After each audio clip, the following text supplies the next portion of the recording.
past, Kyle has come on here and done a few intros where he's quoted some famous philosophers. I think one time he quoted Nelly, and another time Snoop D-O Double Jizzle himself. Well, two can play at that game, and now it's my turn. I'm going to turn the clock back about 25 years, and little did we know, way back in 1994, that we would get some legit fantasy football advice about the running back position. Yeah, one Forrest Gump said it best. When we're looking for fantasy football running backs, especially here in week 5, we need to find the guys that just kept running.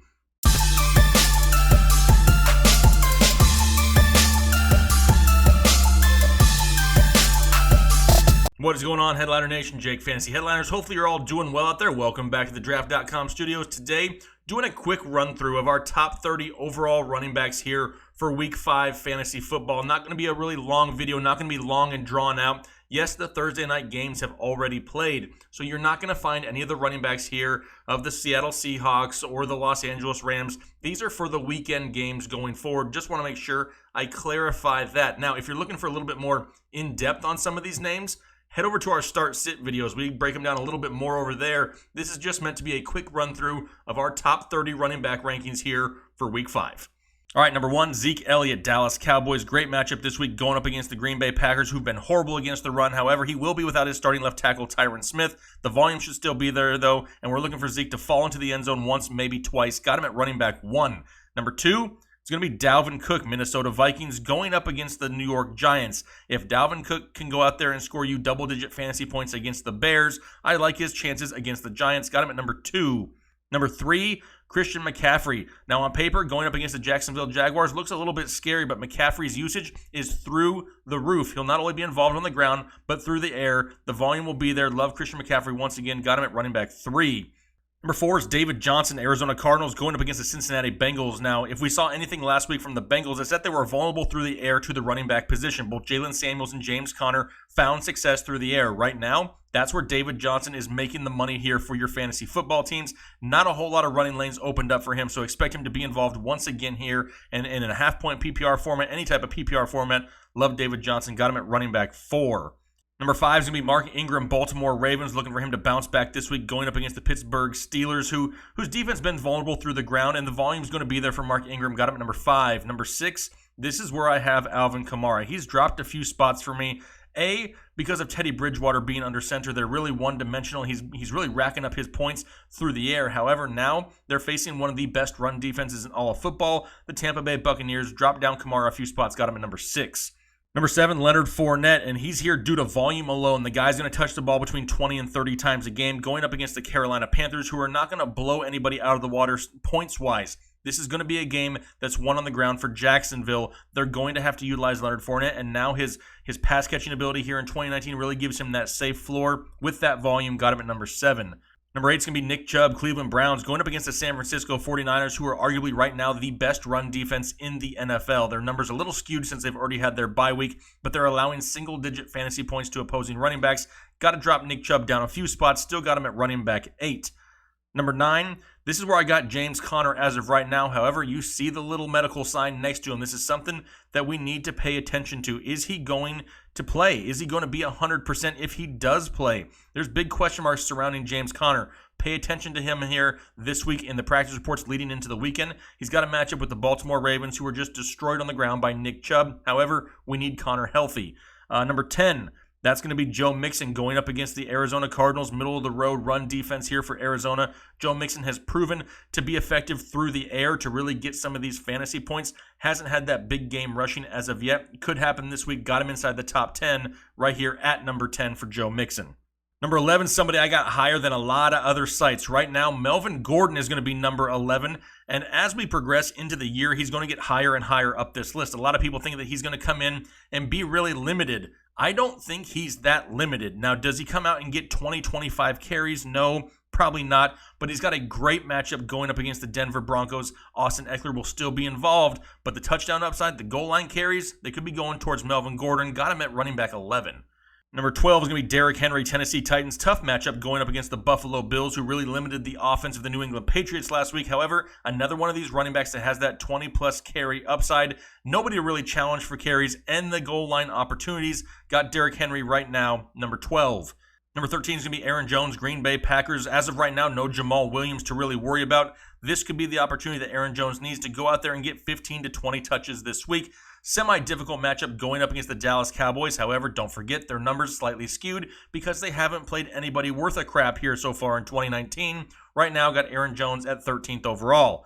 Number 14 is LeSean McCoy, Kansas City Chiefs. Got him a little bit higher than some people. Got a great matchup going up against the Indianapolis Colts. This offense has already proven that it can supply two top-end RB2 running backs. It's happened the past few weeks with Darrell Williams and LeSean McCoy. LeSean McCoy is somebody we still need to pay attention to the practice reports. He is practicing at a limited basis. However, we want to make sure he's good to go. Damien Williams is back and practicing fully. Do I think that he just steps in and takes all the work away? No, I don't. LeSean McCoy is still going to be involved. As of right now, I got him at running back 14. Damien Williams, though, however, is trending up at this point. Number 15 is going to be Devonta Freeman, Atlanta Falcons. Great matchup going up against the Houston Texans. A lot of people still hating on Devonta Freeman because they're expecting RB1 numbers. Don't. You draft him as an RB2. Right now, he's an RB2. Got him at running back 15. Number 16, LeVeon Bell going up against the Philadelphia Eagles. A very, very tough run defense, and I'm not a huge fan of LeVeon Bell here in Week 5. However, I get it. Maybe you're dealing with some injuries. Maybe somebody in the offseason pushed you to draft David Montgomery way too early, and you just have some underperforming running backs. Whatever it is, I'm a little bit worried about LeVeon Bell here this week. He's going to be somewhat touchdown dependent or need to rack up a bunch of receptions because I don't trust Luke Falk as of yet to be able to move the ball down the field because it doesn't sound 100% sure yet like Sam Darnold will return this week, possibly next week. Worried about LeVeon Bell, but right now got him at 16. Number 17 is going to be Marlon Mack, Indianapolis Colts, with a matchup against the Kansas City Chiefs. I'd like to start Marlon Mack. The problem, I just don't know how healthy he is. He's missed practice here throughout the week. He left the game early last week. Yes, there's reports coming out that saying he could have returned had they really needed him to. But now that he's been missing practice here, are they just resting him for the weekend? Something we need to pay attention to. I'd like to start him, throw him in my lineup as long as he's good to go. Right now, got him at running back 17. Number 18 is going to be Sony Michel, New England Patriots, and he's absolutely sucked so far here in 2019. But we got to give him one more chance. This is going to be a last-ditch effort for Sony Michel. They got a matchup this week going up against the Washington Redskins, a game in which the New England Patriots should get a lead by the second half. They need to rely more on the run, and if Sony Michel can get something going, better late than never here this week. However, if he underperforms, he's moving to the bench and not coming off of it until we can start seeing some more consistent production from Sony Michel. Number 19, it's going to be Phillip Lindsay, Denver Broncos. For some reason, Royce Freeman is more involved in the passing game than Phillip Lindsay. That makes no sense to me. However, this week, going up against the Los Angeles Chargers, a game in which that they're going to have to throw the ball in Denver, I expect a little bit more from Phillip Lindsay this week. He has the bigger big play upside than Royce Freeman. He is the better option of the two at this point. They just need to give him the ball more. I expected a little bit more here. Got him as a running back 2 at running back 19. Number 20 is Austin Ekeler, Los Angeles Chargers. Mentioned it when I talked about Melvin Gordon. Ekeler still going to be involved in this offense. Does he have that high-end RB1 upside like he had for the first 4 weeks? No, probably not. However, he'll be involved in the passing game, and they may not give Melvin Gordon a full workload here the first week or two. Do I think he goes out and gets close to 15 to 18 touches? Yeah, possibly. But Austin Ekeler is going to be there to help supplement him at times, especially if Mike Williams isn't back on the field. I expect more passing work here for Austin Ekeler. Got him at running back 20. Number 21 is going to be Damien Williams of the Kansas City Chiefs, who's expected to make a comeback this week, possibly. Still kind of up in the air. I mean, he's practicing fully. Something we need to pay attention to. However, it really works out for me because if it's Damien Williams or if it's Darrell Williams, both their names start with a D. I'd have him right here, number 21, because like I said earlier with Shady McCoy, this backfield can supply 2 running backs. Got him right here at number 21. 22, Wayne Gallman, New York Giants, had a great week 4, but now we get some more difficult matchup here this week, week 5, going up against the Minnesota Vikings. Dropped him down a few spots, still an RB2, got him at running back 22.